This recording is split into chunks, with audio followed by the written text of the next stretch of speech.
Hello everyone and welcome to another video. Now what do you get if you spend £35 on a so-called Core i7 PC from eBay? Scammed is probably the most common answer. The thing is, there are great deals to be had and spotting a good one can be as easy as sorting items by newly listed. Either that or waiting it out in an online auction that's attracted little attention from other users is your best bet. All the positive signs were there with this deal. The seller was well established with excellent feedback, not just from buying but from selling as well. So after making a cheeky offer, a whopping £5 less than the asking price, I ended up with this machine. Inside this old HP 8200 there should be an i7 2600, 16 gigs of RAM and, according to the pictures, some sort of graphics card or, at the very least, a display adapter.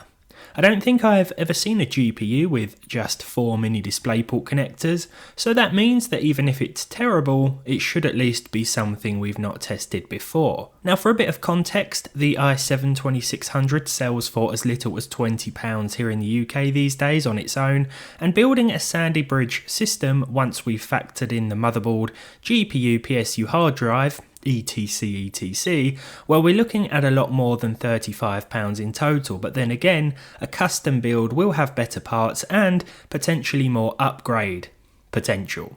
But what about this? Let's have a peek inside.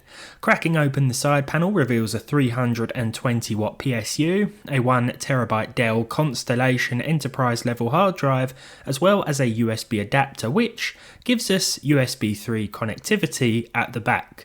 We also have...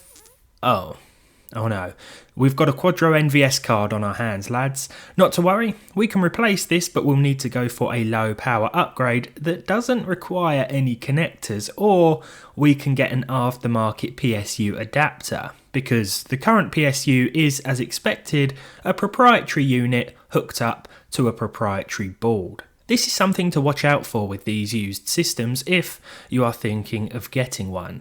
You may have to be prepared to make a few changes to accommodate a different GPU. Time to turn it on. Now I always recommend or insist really that if you buy a second-hand PC or any used computer part that you test it before doing any sort of cleaning or tidying up, no matter how dirty or dusty it is. If you take things apart or wipe things with a cloth and then it doesn't turn on or work, you can't be sure if you broke it or it was already broken. This would have originally had Windows 7, but it's been upgraded at some point, and after a worrying couple of seconds where nothing happened, it did boot into the OS. First stop, Device Manager of course, to confirm we had an i7 as described and not some sort of dual-core i3 or some other imposter. The i7 2600 and 16 gigs of dual-channel 1333MHz DDR3 are great starting points for a budget gaming build even in 2023, but I can't resist seeing how it performs as is, with the NVS 510 in here. We will upgrade this PC in another video once the 24 to 6-pin adapter has arrived, but I need to see how shocking this old professional card really is. Now the NVS 510 launched in 2012 I believe. I think it's a Kepler card, so same family as the 780 and Titan of course.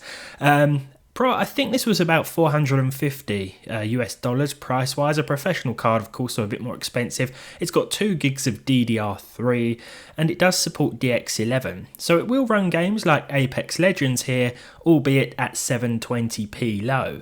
Performance isn't exactly what I would call suitable, definitely not in order to remain competitive, but what about GTA 5? 720p with the lowest settings yet again, but this time we are seeing 30 to 40 FPS, which is a lot better than I thought, about 30 to 40 FPS better, but there we go. Now I want to say that I did not buy this as a gaming PC, nor did I buy it with the intention to game as it is. The HP Compaq 8200 was a pretty good deal in my opinion, considering we do get an old Sandy Bridge quad-core i7 in here.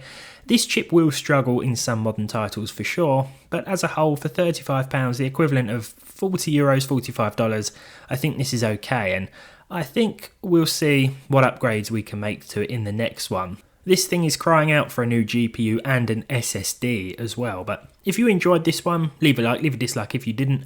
Let me know if you have any upgrade suggestions down below in the comments. Subscribe to the channel if you haven't done so already, and hopefully I'll see all of you in the next video.